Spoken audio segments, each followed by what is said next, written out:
प्रहलाद ने भगवान से मांगा कि प्रभु अगर कुछ देना चाहते हो। वो मर गया, वो हिरण्यकश्यप क्या मारे, इतने प्रेम के बाद क्या उस दैत्य का वध करें, मर गया महाराज, छोड़। वो फाड़ फूड़ दिया भगवान ने नरसिंह अवतार लेकर। अब रस अलग अलग होता है, कभी वीर रस में होते हैं, कभी प्रेम रस में होते हैं। तो आज थोड़ा प्रेम रस चढ़ गया है। भगवान से प्रहलाद ने कहा कि भगवान आप बार बार जिद कर रहे हो कि मांगो मांगो मांगो, मैं कोई भिखारी थोड़ी हूं कि तुमसे मांगने आया हूं। प्रहलाद भी इतना छोटा है, बोलता बहुत। और ठाकुर जी ने कहा अरे मांग, मैं देवता हूं, मेरा काम है देना। तो प्रहलाद ने कहा तुम देवता हो तो मैं दानव हूं, मेरा काम है लड़ना और लड़ाई हो जाए। अरे बहुत बात करता है, चुपचाप मांग। तो प्रहलाद ने कहा कि हे प्रभु देना ही चाहते हो तो एक चीज दे दो। बोला क्या?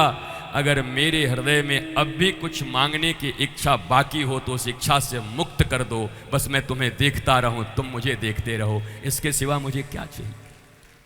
5 साल का बालक प्रहलाद क्या मांगता है पूछो। क्योंकि तुम भगवान हो, बार बार कह रहे हो मांगो मांगो मांगो, इसका मतलब मेरे दिल में कुछ मांगने की बात होगी तभी तो कह रहे हो। तुम तो अंतर्यामी हो। तो हे मेरे नाथ, हे मेरे प्यारे, अगर दे सकते हो तो एक ही वरदान दे दो, आशीर्वाद दे दो। क्या? बोला मेरे मन में, मेरे हृदय में जो कुछ मांगने की कामना बची हो, आज के बाद उस काम से मुक्त हो करके घनश्याम और राम के चरणों का दीवाना बन जाऊं, बस इतना ही दे दो महाराज, कुछ नहीं चाहिए इसके।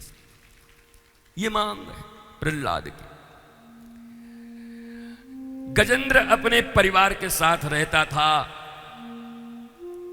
जाता था, जाके पोखर तालाब में खूब झमाझम मचते थे, वाटरफॉल, बाल बच्चों के साथ जाता था। अकेला गजराज था, 5-10 हथनियां थीं, 40-50 बच्चे थे, बड़ा पूरा परिवार था। खूब खेल करता, आनंद करता, मस्ती करता, दिन आराम से कट रहे थे। एक दिन गया और एक ग्राह ने गजराज के पांव पकड़ लिए। जल में रहने वाले जीव जल में ज्यादा बलशाली होते हैं, स्थल में रहने वाले स्थल में बलशाली होते हैं। अगर भूमि पे पकड़ा होता तो गजराज शायद पटक दिया होता, लेकिन जल में मगर का बल बहुत ज्यादा होता है, खींच दिया। कभी हाथी खींचे, कभी मगर खींचे, दोनों में खींचा खींची चल रही थी।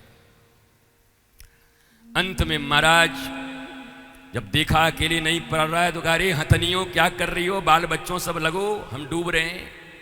तो सबने बल लगाया, लेकिन उसके बाद भी जब खिंचाई जाने लगा तो हथनियों ने कहा हमको दुख तो बहुत है, पर बच्चों को पालने के लिए हमको तो जिंदा रहना पड़ेगा, आपका क्रियाक्रम कर देंगे, आप चले जाइए।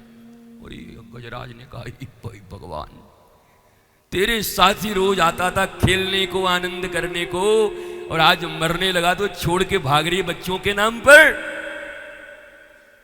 बच्चों से कहा तुम तो लगाओ। अरे बोला जब मम्मी इतनी मोटी है वो नहीं बचा पा रही है, पापा हम लोग तो बच्चे हैं, हम लोग क्या बचा पाएंगे, बाय बाय पापा, फिर मिलेंगे। और ये बड़ा कमाल आदमी है यार, तुम लोगों के लिए मैंने क्या नहीं किया, मुझे मगर ले जा रहे, बचाओ। काल रूपी जब मगर पकड़ता है ना, वैसे खींचतान तो 40 साल के बाद शुरू हो जाती है। पहली बार जब बाल पकी तो समझ लो मगर ने पकड़ लिया है, खींच दिया है। तो तुम भी कमो गोदरेज की डाई लगा करके आईने के सामने खड़े हो गए भैया, ऐसे करके, बड़ी बड़ी अच्छी बात है। फिर थोड़ा आंखों में लग गया -1 का, तो तुमने लेंस फिट करवा लिया, 32 निकल गए तो नकली दांत लगवा लिए और चने चबा रहे हैं। पर उस दिन क्या करोगे जिस दिन आंत काम करना बंद कर देगा? दांत क्या करेगा? आंत ही जवाब दे देगा, पानी भी नहीं बचेगी। मृत्यु खबर देती है, काल खबर देता है, पर जीव बेखबर रहता है, छुपाता है अपनी मौत को, छुपाता है ग्राह से पकड़ा गया है, कभी बाल रंग के, कभी चाल बना के, कभी मकान बना के, सोचता है अमर हूं। मिस्त्री को कहता है कम से कम 200 साल चलना चाहिए। अरे तू तो 2 साल में निकलने वाला है भाई।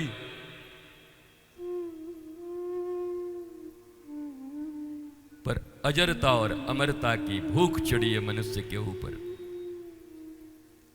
अंत में जब इतनी सी सूढ़ बच गई, अब श्वास लेने लायक भी नहीं बचा, लक्ष्मी जी ने एक कमल उठा करके गजेंद्र के सूंड पे मारा। गजेंद्र को याद आया, ओहो इस दुनिया में बचाने वाला कोई नहीं, एक ही है, हरि कह के पुकारा। कहते हैं जैसे हौ बोला वहां से भगवान दौड़े और री बोलते बोलते तक तो मगरमच्छ का उद्धार करके गजराज को बाहर निकाल दिया। गजराज ने प्रणाम किया, प्रभु सबने छोड़ दिया और तुम आके बचा गए। बोला ये लक्ष्मी कौन है? लक्ष्मी ही गुरु हैं। और कमल क्या है? बोला गुरु की वाणी सत्संग है। जीवन के अंतिम क्षणों में कोई काम नहीं आएगा, जीवन के अंतिम क्षण में गुरु का दिया हुआ सत्संग और वाणी काम आएगा और हरि तुम्हें ले जाने के लिए आएंगे। इसलिए वो सत्संग मत भूलना, वो याद रखना सदा। महाराज गजेंद्र और यही गजग्राह की यही लड़ाई है, हमारी तुम्हारी लड़ाई है, नाम गजग्राह की। हमारे शास्त्रों में पशुओं के ऊपर, लोगों के ऊपर सब दिए हुए हैं, है सब हमारी तुम्हारी कहानी। जिंदगी और कुछ भी नहीं, तेरी मेरी कहानी है। तो ये गज और ग्राह की भी हमारे गाने में रह जाएंगे तो आज जन्म नहीं होगा। आज देवकी मैया आके हमें गरिया देंगी, फिर बोले तुम हमें जल्दी जन्म देनो है महाराज। समुद्र मंथन की कथा हुई, देव और दानव दोनों मिलकर के मित्रता करके समुद्र का मंथन किए। जहर निकला तो सबने सोचा किसको दूं? बोला उसी को दे जिसके आगे पीछे कोई नहीं है। बोला भोलेनाथ। न बोले कोई रोए आ रहा है ना कोई, दे दो उन्हीं को महाराज, वही खाते पीते रहते। तो जाके दे दिया उनको। फिर चीजें निकलती गई, बढ़ती गई, बढ़ती गई, बढ़ती गई, बढ़ती गई। लक्ष्मी जी जब आई तो नारद जी भी बिना रख करके खड़े हो गए कि बहुत भजन हो गया, अब एक बार हो ही जाए, हमारा भी वरण हो जाए। नारद जी भी खड़े हो गए। माता लक्ष्मी ने कहा बेटा नारद, तेरे को मैंने ही वीणा दिया, तू कहां है? स्वयंवर में खड़ा है, हट जा। माता लक्ष्मी ने विष्णु का वर्ण किया। सारे देवता खड़े थे पर वर्ण तो विष्णु का ही होना था। विष्णु का अर्थ होता है विराट। लक्ष्मी कभी क्षुद्रों के पास नहीं जाती। क्षुद्र, संकीर्ण, कंजर्वेटिव, और जाती भी है तो आनंद नहीं देती, बस वो रक्षा करते रह जाते हैं, बचाते रह जाते हैं। जिनके हृदय विराट हैं विष्णु की तरह, लक्ष्मी उनका वर्ण करती है। ये सब कथा के माध्यम से जीवन में अपनाने वाले सूत्र हैं।